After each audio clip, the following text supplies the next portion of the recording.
República Popular China y de las políticas públicas que orientaron su crecimiento a lo largo de la historia.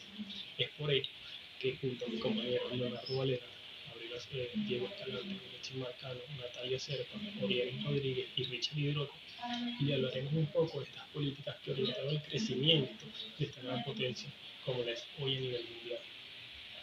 Nos remontaremos a 1927, cuando China era liderada supuestamente por un partido llamado el Kuomintang. Decimos supuestamente porque en ese momento China vivía dos guerras. Por un lado, el imperio japonés tratando de invadir gran parte de China, y por otro, una guerra civil interior que tenía el Kuomintang con el Partido Comunista Chino, liderado por Mao Zedong. En 1949, después de que acaba la Segunda Guerra Mundial, el Partido Comunista Chino, liderado por el mismo señor, gana el liderazgo en todo el país y exilia al Kuomintang de su territorio. El gobierno de Mao Zedong enfatizó sus reformas económicas para establecer el comunismo en China. Estableció leyes en el campo para eliminar la economía de los campesinos ricos, para así conjuntamente prospere toda la población rural.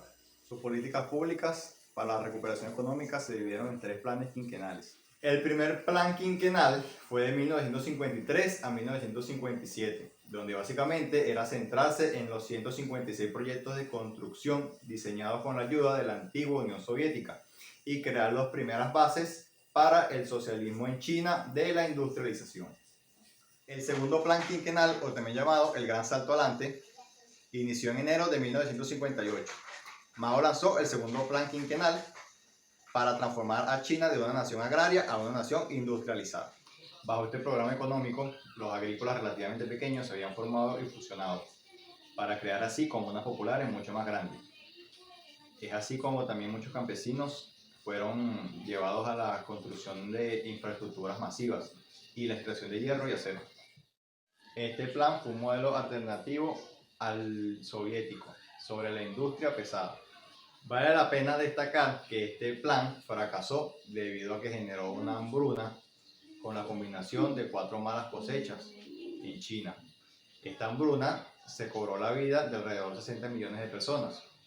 El tercer plan quinquenal. Este plan originalmente se tenía que haber presentado en 1963, pero no fue así debido a que ese entonces la economía de China estaba totalmente devastada, debido a, como ya lo mencionamos, el fracaso que tuvo el gran salto hacia adelante, que fue el segundo plan quinquenal. Era imposible para permitir cualquier operación planificada. Por esto, el plan comenzó en 1964. Este tercer plan tenía las siguientes tareas básicas. La número 1 era esforzarse en terminar los problemas relacionados con la alimentación, vestido y otras necesidades básicas de las personas. La tarea número 2 se centraba en la defensa de la nación y generar avances tecnológicos. La tercera tarea básica está enfocada en mejorar la agricultura, la defensa de la nación, la calidad de producción y en generar una economía que fuera autosuficiente. Liu Shaoqi, político chino presidente de la República Popular China entre 1959 y 1968. Fue una figura clave para el Partido Comunista Chino y la consolidación del régimen de Mao, aunque también una de las más señaladas víctimas de la revolución cultural llevada a cabo por el líder chino. En 1959 es nombrado sucesor de Mao frente a la jefatura del Estado junto a Deng Xiaoping. Liu Shaoqi desarrolló un programa de recuperación económica después de los estragos producidos por el Gran Salto Adelante en 1958-1961, lo que implicó la desmantelación de las comunas y retomar las fórmulas económicas mixtas para incentivar la producción. Esta política en la década de 1960 llevó a mejorar la situación de dicho país. En enero de 1961, el Comité Central del Partido Comunista Chino adoptó el lema "La agricultura" como base de la economía, la industria como sector líder. Esto era lo suficientemente vago para complacer a los maoístas como los moderados. Shaoqi permitió a los campesinos tener su propio ganado, cultivar hortalizas y aliviar el ritmo de la industria estatal, ya que en la época solamente era cultivado lo que era el cereal, y obtuvo básicamente la ayuda de Deng Xiaoping para mejorar la distribución de los alimentos.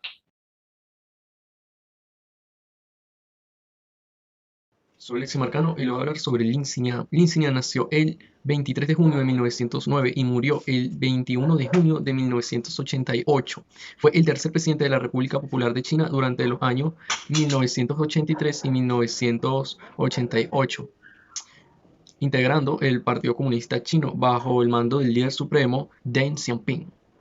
Se sabe que a lo largo de la vida de Lin Xinyan ejerció diversos cargos políticos y de carrera militar que le ayudaron en gran parte a ejercer de manera correcta su influencia izquierdista en aras de mejorar el país en lo político, lo social y lo económico. Pues Lin Xinyan fue comandante militar durante la guerra sino-japonesa y la guerra civil. También luego fue ministro de Finanzas, a la vez que ocupó el cargo de viceprimer ministro. También fue miembro en pleno derecho del Politburo y en cuanto también al Comité General.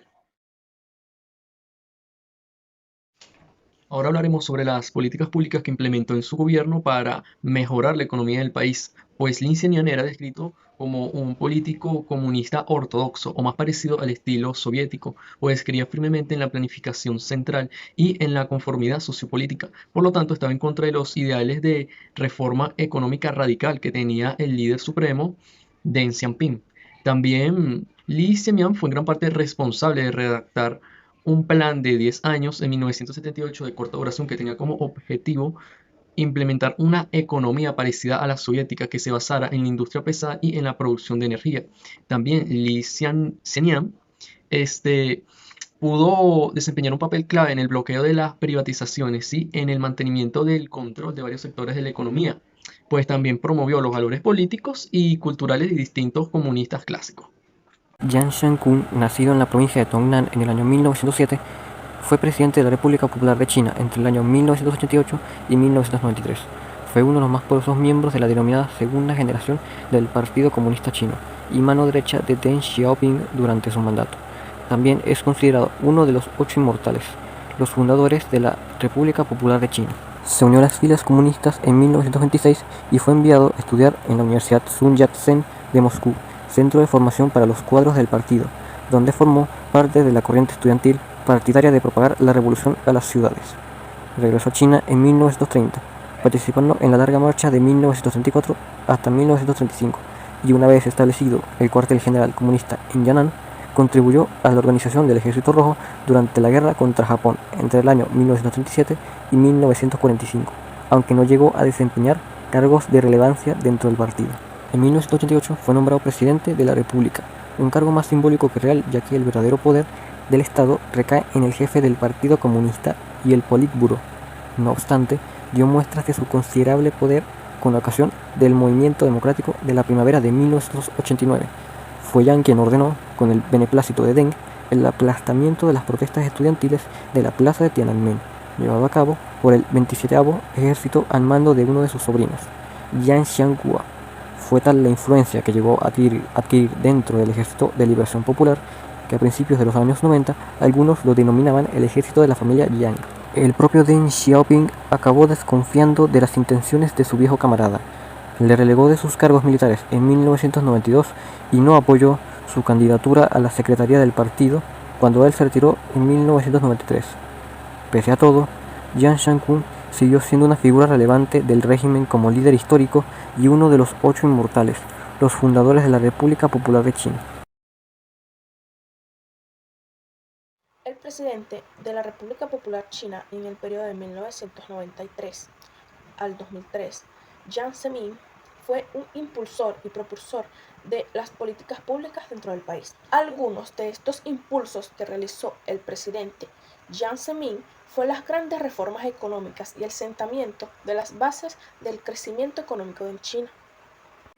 Jiang Zemin también impulsó las capacidades desde la automotivación de China, avanzando así al desarrollo tecnológico del país.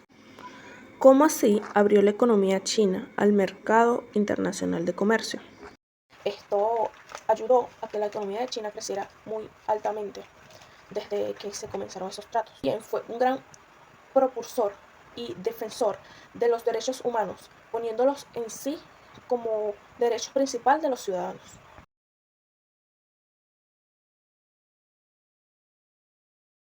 Buenas tardes, mi nombre es Abril Acevedo. Yo voy a hablarle sobre Hu Jintao, expresidente de la República Popular de China. Nació el 21 de diciembre de 1942. Su mandato como presidente comenzó el 15 de noviembre del 2002 hasta el 14 de marzo del 2013. Es un político chino que ocupó los cargos de secretario general del Partido Comunista de China desde el año 2002 hasta el 2012. Presidente de la República Popular de China desde el 15 de noviembre del 2002 hasta el 14 de marzo del 2013, como anteriormente lo indicó. Los cargos de secretario general del Partido Comunista desde China del 2002 hasta el 2012. Presidente de la República Popular de China desde el 15 de noviembre del 2002 hasta el 14 de marzo del 2013, como anteriormente lo mencioné. Presidente de la Comisión Militar Central desde el 2004. Su partido en la burocracia del Partido Comunista durante la mayor parte de su vida. El acceso a la presidencia representó la transición del liderazgo comunista de China hacia los terócratas más jóvenes. En su mandato restableció el control estatal de algunos sectores de la economía que habían sido fertilizados para la administración anterior. El acceso a la presidencia representó la transición del liderazgo comunista de China hacia los tecnócratas más jóvenes.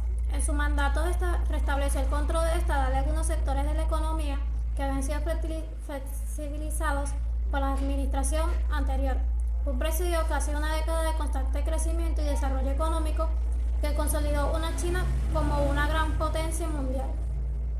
Hola, mi nombre es Richard y me toca hablarles sobre las políticas públicas en el actual gobierno de China, presidido por el presidente Xi Jinping. El presidente Xi Jinping se ha enfrascado en innovar acerca de las políticas públicas. En el último congreso él manifestó que la innovación es la clave de la sociedad y del gobierno de China para todo este proceso de políticas públicas. Se ha enmarcado en una política pública económica donde se articule como una red de articulación con el partido, el gobierno y el pueblo. Una triada especial para fortalecer las políticas públicas. Asimismo, el gobierno de China cuenta con otras políticas públicas en materia de salud, de educación, que están articulados, cabe destacar y resaltar, están articulados el pueblo, el partido y el gobierno.